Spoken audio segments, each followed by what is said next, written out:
Pittsburgh Steelers fans, what's goody? To quote our good friend Big Marv, what's goody, Tony Defeo, as we get ready to embark onto the Steelers Q&A.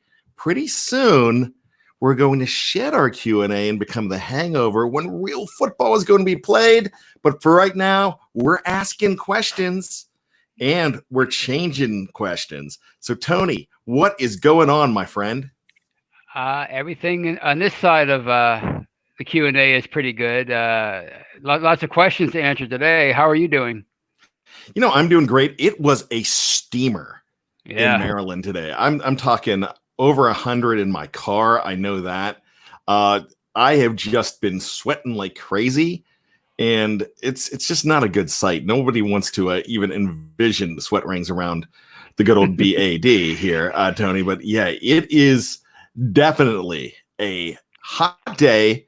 It is definitely summer in July, and it's absolutely crazy in what is becoming 2020. And now I'm going to bring up something that I didn't tell you I was going to bring up. My wife texted me this morning about 6:30 and says, "Hey, can you come up here?" I'm like, "Yeah, what's up?" "I think we have a murder hornet in the carport." And the thing was giant. It was like this. What did it look like? You know what? It was just very long. It was definitely a hornet, definitely black and gold. And it was actually quite this. It was pretty. It was beautiful. Wow. But the thing about it is it was really big. And I don't know what a murder hornet's supposed to be like. And it might not even be a murder hornet, but it just seems to go with the 2020. So I got the spray out, and I hate killing anything, even if they're scary. But I am the bug guy. I'm the bee, the wasp, and hornet guy, and definitely my wife is afraid of spiders. If I tell you what, if I came into the house wearing a cloak of spiders, she would divorce me in a heartache.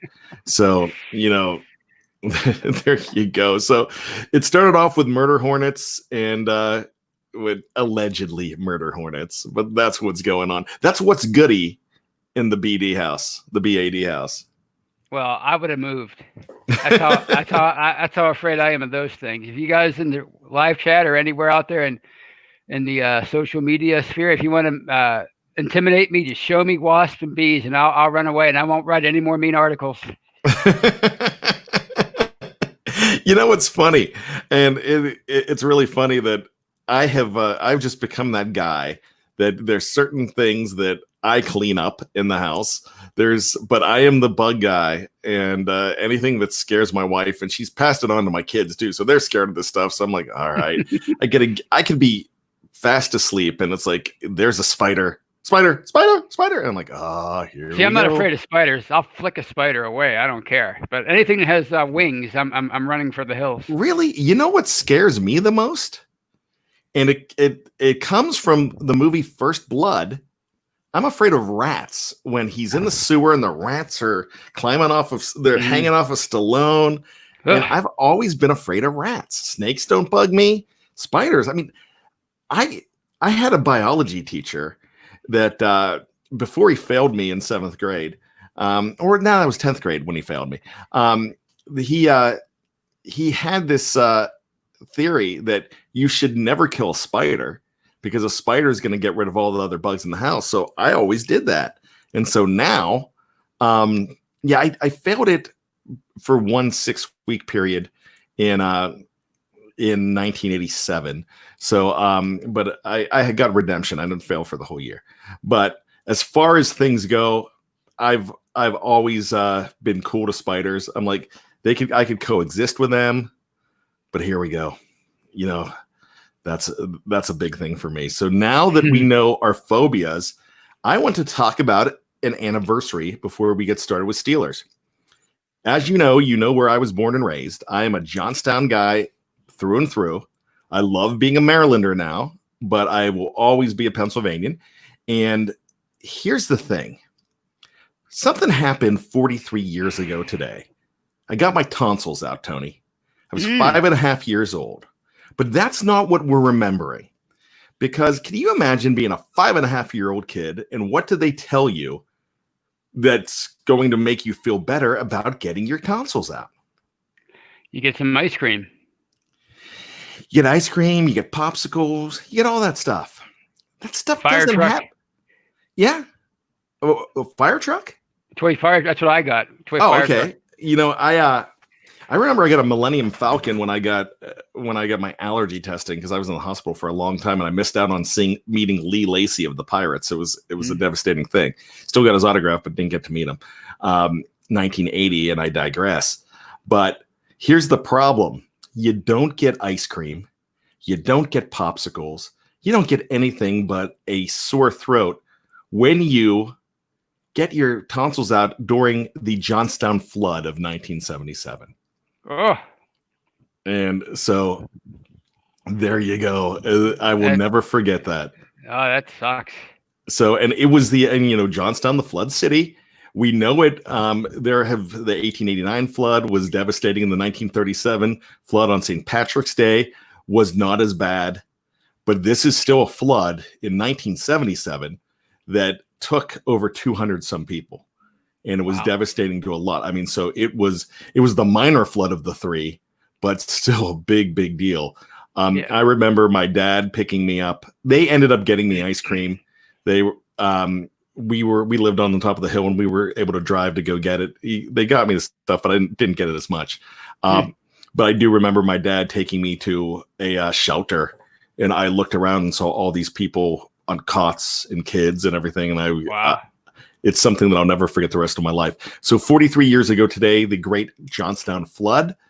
And I just wanted to remember that. And for everybody we lost 43 years ago, and everybody that lost their homes, I just want to go ahead and bring that up. If you ever do get to Johnstown, you go to City Hall, look at the high watermarks. They're absolutely mind-boggling to see how people survived water that high. So it's amazing how devastating Mother Nature can be. Water, fire, wind, it's crazy. And now murder hornets. So yeah, gosh. So Tony, anything going on before we get into the crux of the show today? As far as Steelers or me? Dude, this is our BTSC family. If there's something going on with you, let me know. I'm going to be on the lookout for murder hornets now. But other than that, because of the hot temperatures and high humidity, I was able to get down to 185. Yeah, a fake 185.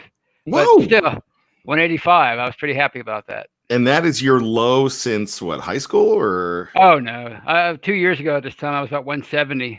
So okay. It's my low this year. Fantastic. That's applause. And I think that's absolutely incredible. I know for me, losing weight is hard, and I'm working on it. I'm having a little bit of success, but when I hear that, Tony, I think that's absolutely fantastic. I heard the other day your weight loss. That's to be congratulated. Yeah, 1 pound is something to be congratulated. So yeah, I'm down because man, I was flirting with 300. Mm-hmm. I was 2 away, and now I'm in the 260s, and that's in about a year and a half. So I'm feeling pretty good about that. But I need to get it down. More. You can do it. I'm thinking next year, Tony, when COVID-19's over, you and I show up in June to Steeler Fantasy Camp. There you go. About that? Hey, we'll do some sweating. I love it. Sweating with the oldies. I love it. I would. That would be a dream come true. That would be a great thing.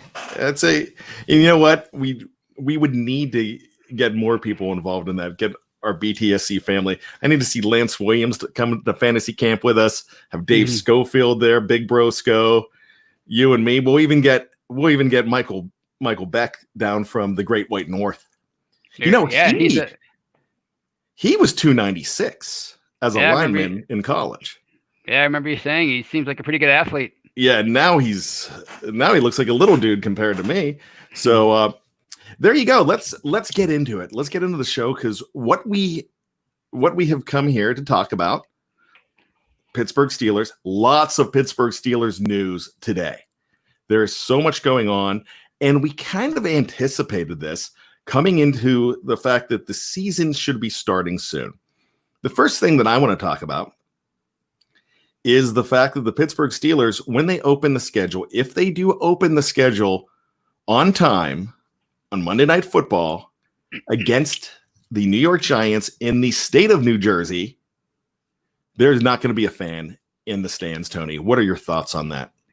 My thoughts are I'm not surprised. I actually kind of expected that to be that way everywhere in week one. We just had a game here, an exhibition game, a baseball game on Saturday, and there were no fans at PNC Park. It was the Pirates and the Indians.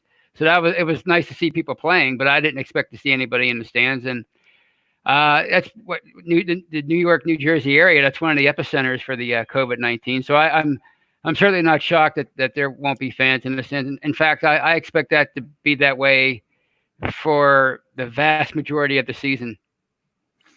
You know, the Pittsburgh Steelers are still contending that they are going to have fans in the stands. That's something that could change, especially when you have government stepping in. And I believe it was the New Jersey governor that stepped in and said that it won't be happening. Does that change? Did you watch the Pirates and Indians the other day? I watched a couple, first 2 or 3 innings. It took some getting used to hear no fans, to hear no noise from the stands. But I think it's something we can get used to, especially a sport like football, where there's, a lot of soccer fans might disagree with this, but a lot of hockey fans might disagree. But there's usually a lot of action going on in a football game, more so than a baseball game. So I think it's something we can get used to. Did they have the scoreboard going? Did they have stuff like because we've always talked with the Steelers, are they going to play Renegade? Do they, if there are no fans in the stands, and did they have the organist going? They didn't have anything. But then, it was an exhibition game, but they didn't have any. There was no walk-up music. There was no PA announcer from what I remember. As far as the scoreboard, that was still in effect, but the 2 or 3 innings I watched, there weren't any runs scored. So maybe that happened. Maybe there was some more noise, some fake noise generated after runs were scored. But the most interesting thing to me was that they had tents set up on above the first and third base dugouts, and players were sitting there. They were all spread out like 3 or 4 seats apart. So I think it's been interesting to see what they do for NFL sidelines when the season starts. Obviously, they can't be up in the stands; it'd be too far away. But it'd be interesting to see what they do about social distancing on the sidelines.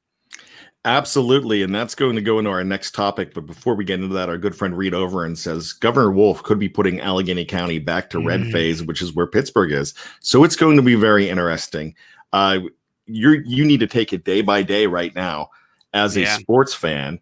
But if you have sports in any fashion, the fact that the Pirates and the Indians were on the field playing the other day in an exhibition game, that means that you've got it back. And whether there's fans in the stands or not, if you have some of your product back, you have something to root for.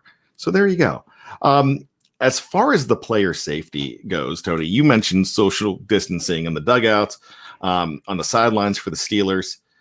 There are players that with the hashtag we want to play, and that has been coming out from the NFL Players Association, and there have been players that have been speaking out. If you get an opportunity to read Michael Beck's article on BehindTheSteelCurtain.com today, it's a very good article, which has a lot of the tweets from the players and some other players, has Adam Schefter's tweet of what's going on right now.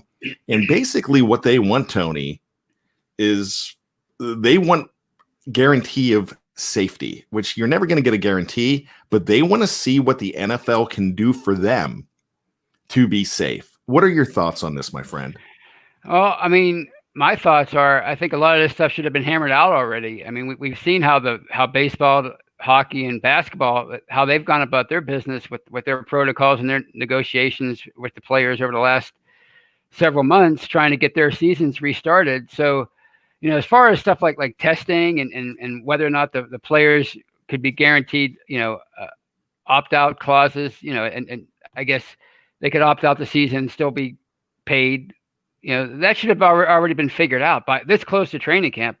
As far as assuring the safety, I mean, it's unless with a sport like football, I mean, any sport really, but especially a sport like football, unless you have testing every day, I don't know how you can really assure. But they did bring up some good points. I mean, what happens? Like the one thing that I found interesting with JJ Watt's tweet over the weekend is what happens if a player gets test positive and you know, do you have to quarantine everybody that he was around? I mean, how do you do that? You know, so these are a lot of things that maybe you just can't work out because it's such a weird thing. It's one thing to tell the public, stay home, social distance, but when you're playing sports, I mean, I don't know how you can do it, but again, stuff like testing and everything that should have been hammered out already. I think this close to training camp.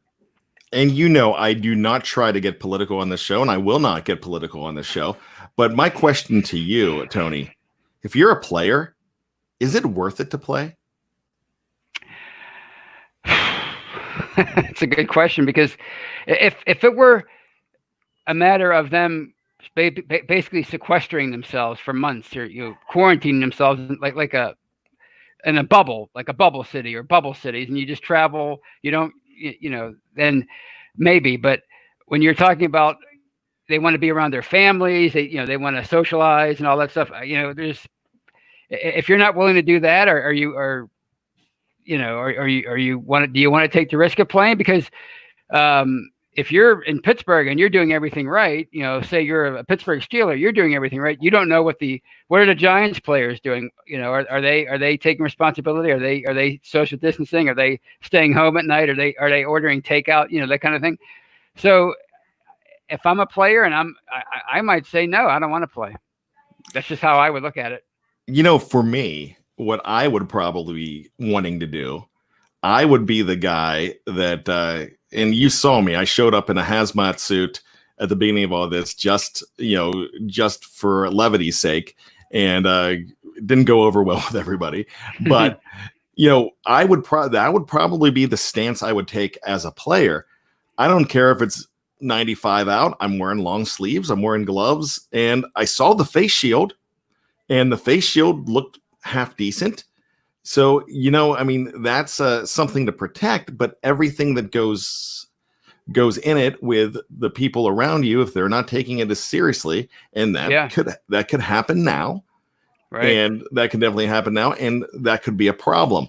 So what I want to do, Tony, is I just want to bring up some of the Steelers that had some tweets and some interesting ones. Joe Hayden was simply, "We want to play." Right. Vince Williams, and the subject of our show last week, good old Vinny Vitti Vici, 98. If you want to go back and check out that show about Vince Williams, that is a really good one. You can find it on all streaming networks here on the BTSC family of podcasts. Vince Williams says, with more than 20 million Americans tapping into unemployment benefits, I'm thankful to have my job. However, everyone deserves a safe workplace. I don't think you could say it any better than that, Tony Defeo.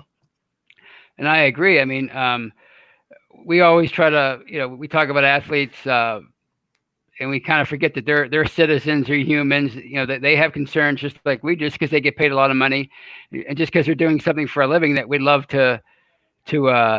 we'd probably do for free if we could. It doesn't mean that they don't have a right to feel concerned about their health and safety. That was a good thing for him to say. He saw both sides of it. Yeah, there are a lot of people out of work, but they still have their own concerns. They're human beings. Terrell Edmonds brought up this last evening, and it was a pretty long tweet. I'm just going to talk about a little bit of it. We still need a full acclimation period for our training camps as recommended by the medical and training staffs. We still do not know how many preseason games we are going to play. It looks like the NFL, Tony, is going to counter with one, as the Players Association is wanting to be 0. So you're probably going to have one preseason game, and that might be it. Players have to report in less than 24 hours. And even if none of these things have been addressed, they are subject to fines if they do not show up. We want to play, all caps. So he brings up a good thing here too. And one of the things that the players are asking for, I was talking to the Oracle, Dave Schofield, about this earlier before the show, and he said they're probably going to get it. And what the players want, and right now it's at 2 days. The first 2 days of reporting, you test. They want tested every single day. Tony Defeo, that's not too much to ask, is it? I mean, a few months ago, maybe when testing seemed a little scarcer, yeah, but now, no. I mean, now that the testing seems to be more frequent, I think it's, and you got $1 billion industry like the NFL. I don't think it's too much to ask. It's the one sport where you can't really practice social distancing. Not that you really can with any sport, like I said earlier, but it's the one sport where these players are going to be banging into each other, play after play after play. You're going to be playing different teams, not just your own team, but you're going to be playing different teams all throughout the season. So yeah, you should be required to be tested every day. That's the only way you're gonna know for sure where these players are at on a daily and a weekly basis. You should be able to be tested every day in a league that's worth billions of dollars. So here's some of the things, and I just laughed because I looked down. Poor Quenba wants to start a GoFundMe page so that Terrell Edmonds can opt out. There's always somebody every year. Every year there's always that one player that everybody the hates. one player it was Harvey Clayton back in our day. But you know Right. what? I think the subject of the show with Michael and Lance the other night on the Standard is a Standard, very good subject about Terrell Edmonds, talking about his future and his worth of the team. And you might be surprised what he comes up with as far as being a good player. So I'll take all 11. Remember, hashtag unsexiest supermodel. That's your Terrell Edmonds. But so what I'm going, I don't even know where I was going to go with this, but the bottom line is everything is changing, Tony. The way we do everything in this world has changed this year. We're hoping to get it back to normal. Will it ever get back to complete normal? Maybe not. But I got to tell you this. I work in the pharmaceutical industry. I am a shirt, tie, sometimes a jacket, dress pants. But the last 4 or 5 weeks, I've been wearing medical scrubs to work. So I could come home. I could take them off. I have high risk. A wife and child as far as immunity wise. I have a son with Lyme disease that if he gets sick, then he's really going to it's going to put him down for a while. It's not going to kill him, but it's really going to hopefully it wouldn't. But I'm not getting into all of that, but my world's changed. I walk in wearing a mask. I have to. I cannot take it off. I was asked the other day, I had a doctor say to me, he said, "Hey, you can go ahead and take that off if you want." And I'm like, "Nope. I mean, it's company policy and I want to be safe for you." And that's it. And we could talk about masks, we could talk about everything, and that's not what we're talking about. But what we're talking about is finding ways to keep yourself safe and keep the other people around you safe, because it's kind of paying it forward with disease control. That's probably the best thing. And Steelers Pittsburgh mentions no John Oates mustache. Boy, did I get a lot of anti-John Oates text the other days. It really hurt me. The minute I get the Huey Lewis text, I'm probably going to cry. So we want to wrap that up with a big bow. That's kind of what's going on. And this is the big concern with the players. Then you have another former Pittsburgh Steeler who announced his retirement again, Tony. The big AB went on. He said he's proven everything he can, and of course, people were quick to say you didn't win a championship, but obviously, as far as a player, he did a lot for his career. But I'm not going to believe that he's retired until I see it, and even then, I'm not going to believe it because look at guys like Ricky Williams who came back. He's got a lot to overcome to even play again. So maybe that's why he's just feeling frustrated. You figure it's multi-layered. I mean, he's got to overcome all the off-field issues and the team's perceptions of him. He's got to get somebody to sign him. He's got to get somebody willing to sign him, even though they know he's going to go on the exempt list as soon as he becomes an NFL player again. So he's got a lot to overcome. Maybe he's just frustrated. And it's all self-inflicted. And, that's all we've got to say with that. I agree with you. I don't think that it is going to be the end. I think you're going to see him on a football field again. But here's the one thing. You could talk about everything that went on, maybe the motivation of why it happened, whatever. But I want to bring up Ezra, great contributor to the show. AB, greatest wide receiver in Steeler history. Then I hate that fact. It's true. I mean, it's arguable, but it's true. And that's another show. Snowman, another great contributor, says no, he's not. That's why it's arguable. So there's some that's, we'll save that because that's a whole show. That's a whole retro show one of these days. Exactly. And there's no denying. I mean, you guys can think what you want about him and about his personality, and it's hard to defend his character. But what he contributed on the football field, there's no mistaking his greatness. So yeah, it is an arguable point. Jared Devil says he may have the accolades, but he'll never have a ring. Neither does Dan Marino. And no one's going to say that he's not the best Miami Dolphins quarterback of all time. Right. And in fact, some are going to say that he's the greatest NFL quarterback of all time without the rings. So I'm a huge Dan Marino fan. And when you have when you have people like Peyton Manning who absolutely idolize him, that's all the endorsement he needs. And then we have had this conversation. Actually, it wasn't long ago that we had this conversation, but I want to bring up Snowman here. His list is Hines Ward, John Stallworth, Lynn Swann, then Mr. Third and Fifth. Here's the thing. If you have all of these guys that are competing for number one, and you have a guy the caliber of Mr.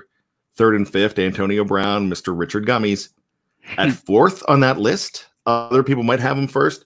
But if you have an argument with four guys, right, that's pretty amazing. That's you talk about the great running backs and the great linebackers of all time and the great everything in Pittsburgh. But gosh, that's great. That is an awesome sports bar argument to have. Joey Jr. says he's the greatest enemy. It's a damn shame, all the talent. He'll never be the same when it comes to another football team. I'll never play like he played for the Pittsburgh Steelers. I mean, he'll never play again like he played for the Pittsburgh Steelers. Big Marv, I didn't even read it yet, but I trust Big Marv. And Big Marv, we shouted you out at the beginning of the show. What's goodied at the beginning of the show in tribute. Everybody's saying this about Antonio Brown now, but before he started acting out and acting wild, everybody on the page loved Antonio Brown, and that's true. And we could talk about that. We're not going to spend a lot of time on it. I'm going to bring up Dave Shipley, another great contributor, saying Lips, just the wrong team. Lips could have been great too. And he's number 5 all time as far as stats go. Yeah, just a victim of circumstance. Yeah, time. Born too late. Yeah. And born too early. Born right in the middle. That's why I loved our shows the last 2 weeks about I mean, he was an all-pro, but the greatest players in there make a Pro Bowl. It's nice to honor those kind of players because sometimes they get overlooked because they didn't win Super Bowls. And that segues us in perfectly, Tony, to the title of our show today. And we're going to get that in just a moment. And that moment now to get to that is now. And what that is which Steeler on the 2020 roster, Tony, would you build a franchise around? You have so much talent on this team, young talent on this team, because of a couple of trades, one trade in particular, and some very smart, very good drafting. There's probably 3 that jump out right away and some others you could argue with. Now, the Steelers have a player, Tony, that you're probably not going to build a franchise around now because he's at the twilight of his career. But the Steelers, would you agree, had that player in Ben Roethlisberger, and they built a team around him. They absolutely did. Yeah. I mean, he was the in many ways he was the missing ingredient for a lot of teams that came close in the late or early 2000s, and and they built the line around him. They kept giving him skill position players. They made sure the defense stayed strong for many years through the early 2010s. Yeah, they knew what they had, and they kept building around him. So I'm going to just ask you straight out. We have all these players on this team that could actually, not all, but there's a good 3 to 5 that you could possibly argue that you could build a team around. I am probably going to say at this point 4, with one being a little older and his position might actually I'll say 5. but with two being a little older, and one of them, their position, probably a player you don't build a team around because of his position. But who are you going to say right off the bat? Who's the first guy that jumps out to you?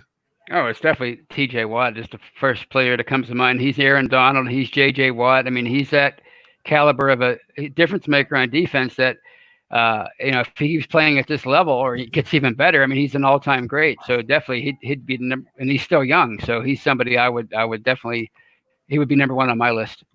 So Matty Peverall brings up the guy that I'm going to bring up too, which makes this actually a really good debate. Minkah over Watt. Reason is Watt is more likely to have a few injuries over Minkah, and I hate saying this. Now, that's probably the guy that I was going to bring up. Before we get into Minkah, let me talk about the other guys. And Brad Jewett says top 5. And so probably the top 5. And I could be leaving somebody out. But I'm going to tell you who my top 5 would be. And the problem is 2 are on the older end, so you're probably not going to build a team around David DeCastro and Cam Hayward, but those guys are Steeler royalty and Steeler superstars. I don't think you could build a team around them, but I'm going to put them 4 and 5, and I'll let you and the live chat put them in a position. Yeah, like I said, yeah, they're older. I'd have to go Cam ahead of DeCastro, because Cam could be more, David DeCastro is probably better at his position, but Cam's more impactful. So I'd put 4 and 5. Okay. And so I'm seeing some on here that we could probably replace them with. So because of the age, we're going to go ahead and move them out. And Matty Peverall says one would argue we built around Pouncey. I think you were building around Ben Roethlisberger first. But so Brad Jewett brings up 2 other guys. So I'm going to throw them in the mix. Where would you put Deontay Johnson and Juju Smith-Schuster? And I don't think you're putting them at 3. Well, I would put Juju, because I think Juju is somebody you could build a team around. I think he's this era's Hines Ward. The only question is, because I think his only problem last year was the lack of Big Ben. But and some injuries. Oh yeah, and some injuries, and the fact that he was being double teamed and the all that stuff. But and like we said, if Antonio Brown didn't do so hot in 2015 when that problem arose, but I think he's the kind of player you could build an entire franchise around simply because of his personality and his work ethic and his talent. So I would put him ahead of Deontay Johnson as of right now, because we still don't know everything we need to know about him. So would you put Deontay Johnson at number 5? Or are you going to put a guy like James Conner at number 5? And the problem is he's got the injury history, and everybody's going to bring that up, and I understand that. So are you looking at Deontay Johnson, DJ18 at number 5, or is it James Conner for you? I would. Can I pick a whole new player? Yes, absolutely. Yeah, I would. If we're just going number 5, because I know who my top 3 would be, because it's young, youth, and talent. And I think I know who your number 3 is as well, right. And it's probably mine. So before you do that, who's your number 3? I think I would have to go with Devon Bush. I think he's like Minkah and T.J. Watt. He's somebody that if he gets his act together, not that he has, you know what I mean. If he figures things out right away and becomes a player they think he can be, then there's 3 guys you can build your entire team around. So I would definitely put Devon Bush number 3. And I think you do. So let's go ahead and look at. So who's your new guy? Who's the guy that I'm not talking about? I would, as weird as it might be to say, it would be Steven Nelson, because he's really young and he came into his own last year. I mean, Joe Hayden is probably the more talented guy, but he's older, and Steven Nelson, he really came into his own last year, and he almost presented as a shutdown corner because people very rarely threw his direction. So I would definitely, at this point, Steven Nelson, number 5. Mind blown. Actually, I wasn't thinking that way. And live chat, help me out with that. Are you backing up Tony on that one? Does Steven Nelson deserve to be in the top 5? And those guys are so hard to find. Good pull, Tony. Really good pull. Are you going to build a team around Steven Nelson, or are you going to build a team around one of those young wide receivers? That's for the live chat, right? Yeah, that's for the live chat. Oh, okay. So, because you've already answered. Yeah. So that's really good. Ryan O'Toole says Tony makes a good point. We're getting Ezra wants to say secondary. He said it 3 times. Matty Peverall and Lance said it earlier. Ryan Switzer, Big Marv's got your back. Matty Peverall's got your back. Matty Peverall's saying Nelson would be number 7. Big Marv is saying top 5. He's putting Steven Nelson. Dave Shipley says Sutton. The problem with Sutton is he hasn't seized the day, and he's going into year number 4. Yeah, he's still so largely unproven. You know, he's not even really a starter. So I mean, you don't even know if he's capable of starting 16 games. So Steelers Pittsburgh is saying build around defense. And you know what? That's pretty much what we're doing. So what we're trying to figure, Borna Quinba keeps on repeating Josh Rosen. So I will go ahead and I will acknowledge Josh Rosen in that news as well. I don't know if you're being facetious or not, but as far as building a team around a player, I'm still looking at one wide receiver. So let's go ahead, since a lot of people are saying defense and they're really not backing up. Let's pick the wide receiver that you would build your team around. Are you building your team around Juju Smith-Schuster? Or are you building it around Deontay Johnson? At this moment, definitely Juju. I think he's the more proven talent. The only question about him is he's coming into the final year of his contract. That's the only problem. And one thing I want to say about Juju, anybody that brings up the fumbling issues, they're not issues. They're just bad timing. 2. Bad timing. You remember them because it's the Saints game and it's the Ravens game, and they were crucial. However, they were 2. You don't see him put the ball on the ground a lot. And with you had a show about 2 months ago talking about the work ethic of James Conner and the work ethic of Juju Smith-Schuster, what they're doing for this year. I cannot wait to see what kind of fruit that bears. I think it is going to be absolutely incredible. So it looks like we're going with Nelson at number 5. At number 4, we are going to look towards one of those wide receivers. And it looks like at this point, you're saying Juju. A couple of people are saying Johnson, but I think you're getting backed up with Juju. So let's go Juju number 4. We'll probably put Johnson at number 6. At number 3, and we have not talked a lot about this guy, and it's Devon Bush. So I'd like you to go ahead and stretch that out a little bit and tell us more why you think Devon Bush, Tony, is going to be the man for the Pittsburgh Steelers. Well, it's like what I love this quote. Jerry Dulac quoted an anonymous executive or general manager a couple years ago, and when he said, if you're slow in the middle of the defense, your whole defense is slow because you don't have anybody to go. He said, if you're slow at inside linebacker, your whole defense is slow because you don't have anybody who can go side to side and get the depth on, pass plays. And Devon Bush can be that kind of guy. And that was what they were missing for a few years after the unfortunate injury with Ryan Shazier. And now they have a guy who looks like he can become that kind of player. I mean, that's why they were so aggressive and jumping up to get him last year in 2019.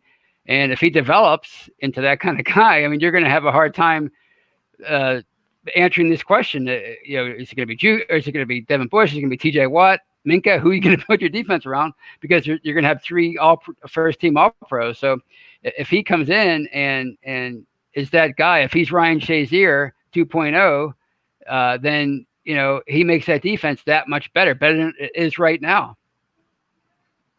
So Tony, when we're talking about all these players, bottom line, and we talked about this earlier when we were talking about Antonio Brown with the receivers, the history of those 4, even 5 with Louis Lips in there.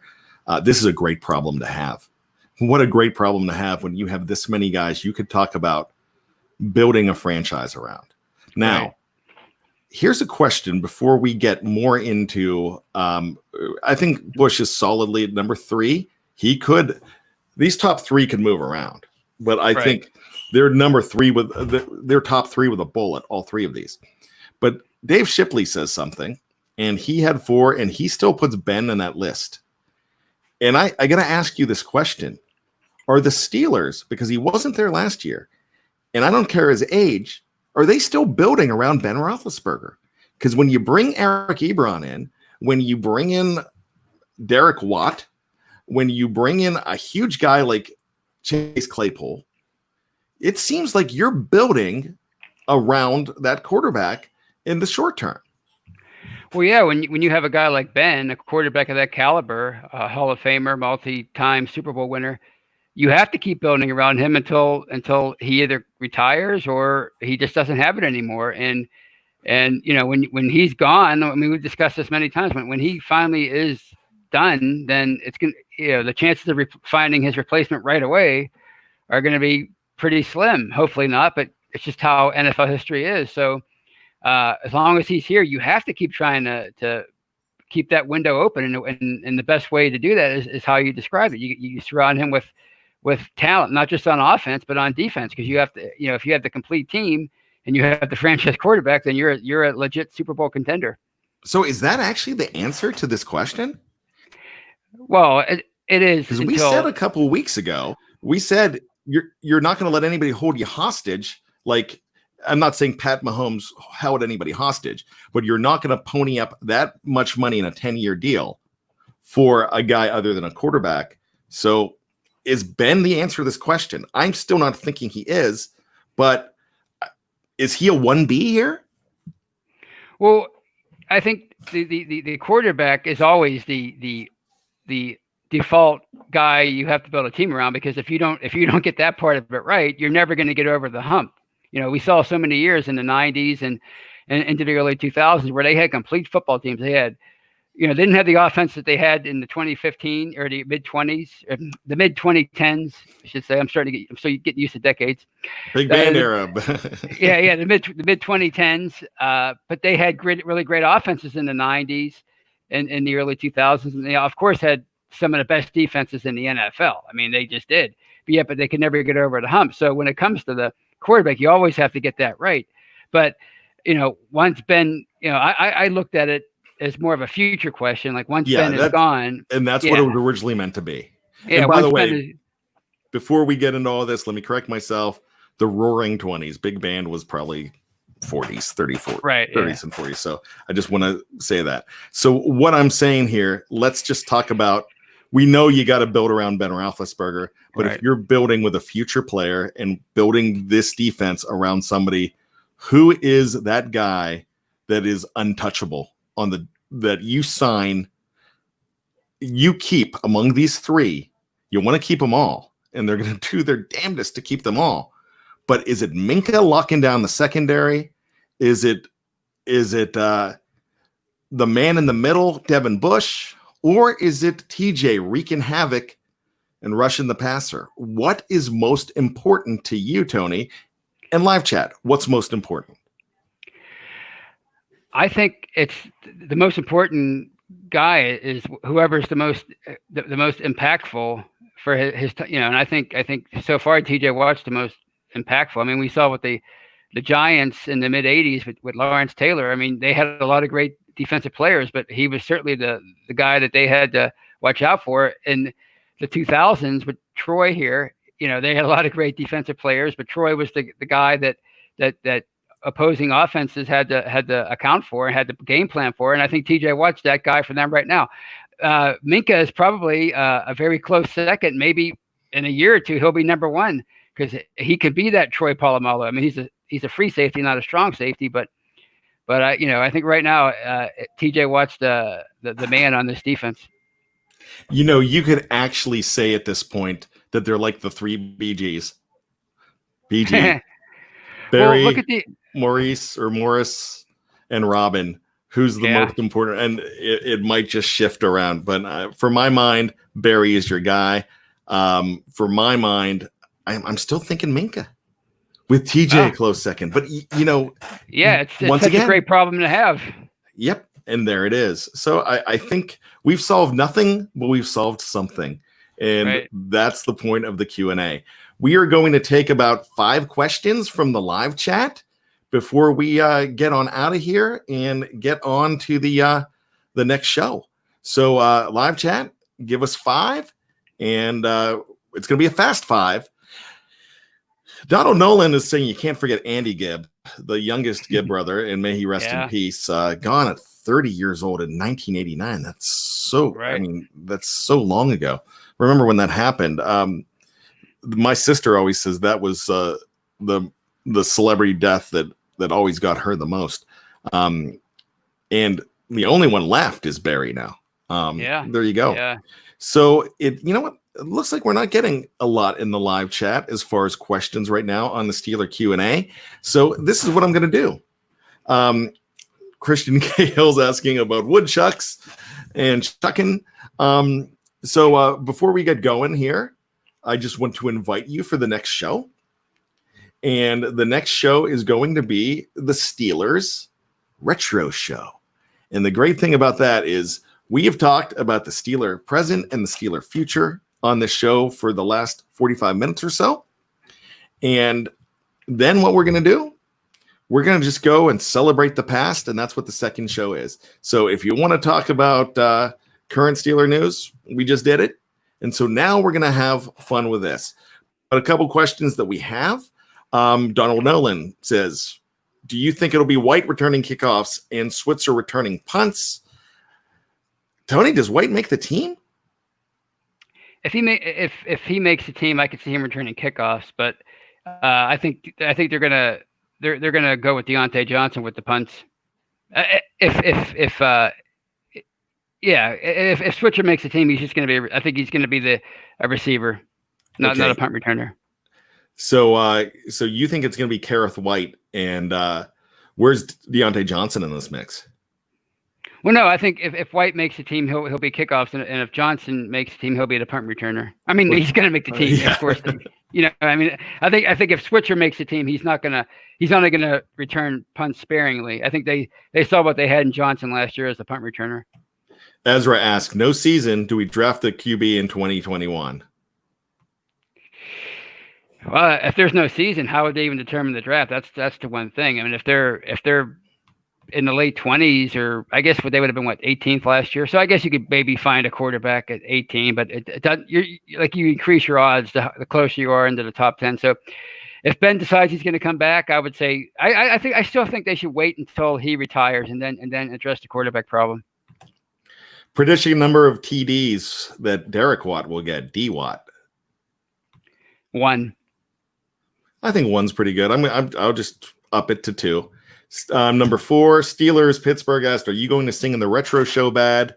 You know, I never plan singing. If it comes to me and it hits, but it's never anything that I plan. But we could possibly, since we're going back in time, there could be some Huey Lewis. I don't know. But remember, I don't plan it. Big H, Tony, our last question. Is Juju walking? Yes. I hate to say it, but yes. I don't like that answer, but there you go. One last thing to bring up as far as Steeler news, and I didn't bring it up at the beginning. Christian Scott Williamson was released today from the Steelers roster. From Wickham in England, who we have family over there, and they represent, because we send them Steeler stuff and they send me West Ham United stuff, and that's the only reason I'm a fan there, and that's why I wear those colors. But they rep the Steelers for me, and I actually have them repping the Orioles too. That's the only Baltimore team that I'll let them rep. We beat them twice in the World Series, so they're harmless. Yeah. So with that being said, Tony, we need some Rowdy Roddy Piper to take us out, my friend. And to quote Hot Rod, just when you think you've got all the answers, we keep changing the questions. Don't go away.